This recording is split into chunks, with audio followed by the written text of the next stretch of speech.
The Staten Island Horror, the teen who beheaded his mother's boyfriend.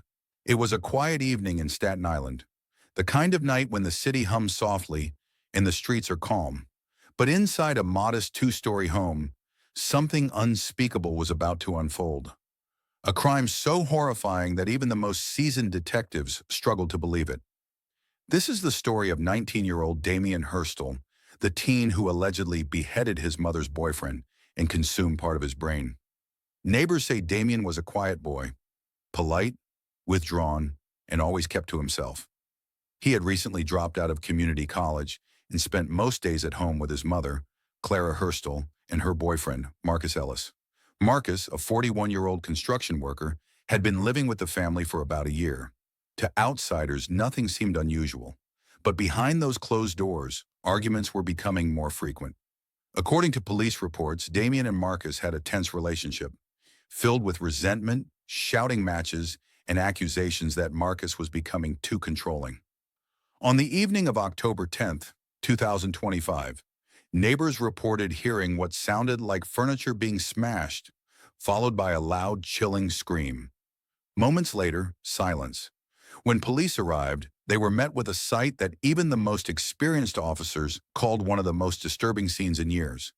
Inside the kitchen lay Marcus's body, decapitated. His head was found a few feet away, placed on the counter beside a kitchen knife and a blood-covered spoon. Investigators believe Damien used the knife to sever the man's head and then used the spoon to remove part of his brain matter, which, according to preliminary reports, he may have attempted to consume. When officers stormed the upstairs bedroom, Damien was sitting calmly on the floor, shirt soaked in blood, eyes blank and emotionless. When asked what happened, he allegedly replied in a flat tone, he needed to see what was inside his own head. Police immediately detained him without resistance. At the station, Damien gave no clear motive. Psychologists who later examined him said he appeared detached from reality, possibly experiencing severe psychosis or delusions. The investigation quickly turned into a media storm. Detectives found a disturbing notebook in Damien's room filled with strange sketches, human anatomy, handwritten religious symbols, and violent phrases about cleansing the soul. Authorities are now piecing together whether Damien was suffering from an untreated mental illness or if something far darker drove him to commit the gruesome act. Forensic teams have confirmed that no drugs or alcohol were found in his system that night. Damien's mother, Clara, who was not home during the murder, collapsed when she learned what had happened.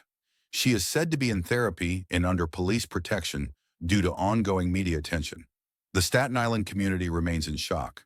Residents have left candles and flowers outside the house, a grim reminder of a family torn apart by unexplainable violence. Damien Hurstel is currently being held without bail at Rikers Island, charged with second-degree murder and abuse of a corpse. His trial date is expected to be set in the coming months, though his defense team is preparing a mental health evaluation plea. It's a crime that leaves everyone asking one haunting question. What drives a young man to commit such a monstrous act?